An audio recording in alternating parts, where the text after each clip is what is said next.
വീണ്ടും വാർത്തകളിലേക്ക് പോകുമ്പോൾ ബസ് ജീവനക്കാർക്ക് പോലീസ് ക്ലിയറൻസ് സർട്ടിഫിക്കറ്റ് നിർബന്ധമെന്ന ഹൈക്കോടതി. സർക്കാർ ഉത്തരവ് ചോദ്യം ചെയ്ത ബസ് ഉടമകൾ സമർപ്പിച്ച ഹർജികൾ ഹൈക്കോടതി തള്ളി. സർക്കാർ ഉത്തരവ് നിയമപരമാണെന്നും ഹൈക്കോടതി വ്യക്തമാക്കി. മുസ്തഫയുടെ വിവരങ്ങൾ നൽകാനായി മുസ്തഫ, PCC നിർബന്ധമാണ് എന്ന് ഹൈക്കോടതിയും പറഞ്ഞിരിക്കുകയാണ്. ഇത് സർക്കാരിന്റെ ഉത്തരവ് നിയമപരമെന്നും കോടതി വ്യക്തമാക്കുന്നു.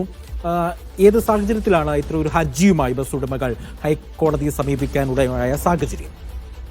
Aji Kunjumon, 24/1/2025 state transport authority ഒരു തീരുമാനമെടുക്കുകയാണ്. ബസ്സുകളിൽ ക്യാമറ ഉൾപ്പെടെ ഘടിപ്പിക്കണം, അതുമായി ബന്ധപ്പെട്ട നടപടികൾ ഉണ്ടാകണം.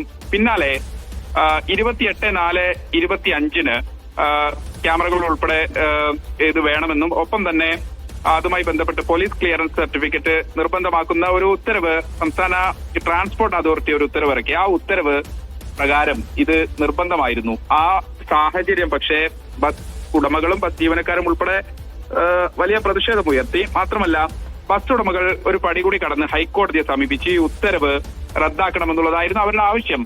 പക്ഷേ സംസ്ഥാന സർക്കാരിന്റെ വാദം കൂടി ഹൈക്കോടതി പരിഗണിച്ചു. മാത്രമല്ല, കോടതി പറഞ്ഞ പ്രധാനപ്പെട്ട ഒരു കാര്യം, 2023-25 കാലഘട്ടത്തിൽ സ്വകാര്യ ബസ്സുകൾ ഉൾപ്പെടെ സ്റ്റേജ് കാരേജ് വാഹനങ്ങളിൽ 1017 അപകടങ്ങളാണ് ഉണ്ടായത്. അതും ഒന്നിടവിട്ട ദിവസങ്ങളിലൊക്കെ അത്തരം അപകടങ്ങൾ റിപ്പോർട്ട് ചെയ്തിട്ടുണ്ട്. ഇത്തരം സാഹചര്യം കൂടി മുൻനിർത്തി ഈ അപകടങ്ങൾ തടയാനാണ് സർക്കാർ ഇത്തരത്തിലുള്ള പ്രതിരോധ നടപടികൾ സ്വീകരിക്കുന്നത്. അതുകൊണ്ട് അത്തരം നടപടികൾ പൊതു താൽപര്യം മുൻനിർത്തിയാണ്.